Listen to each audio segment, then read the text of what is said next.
ఒక్క ముద్దు ఇవ్వలేంది అడగవద్దు వద్దు వద్దు అంటూ పోతే చిన్నదాన ఎప్పుడంట ఇచ్చేదంట తన్ని ముద్దు ఇచ్చుకుంటే చిన్నవాడ పెళ్లి దాకా ఆగవంట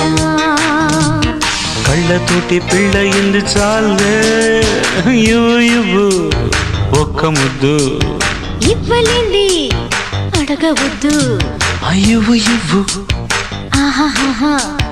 ఒక్క ముద్దు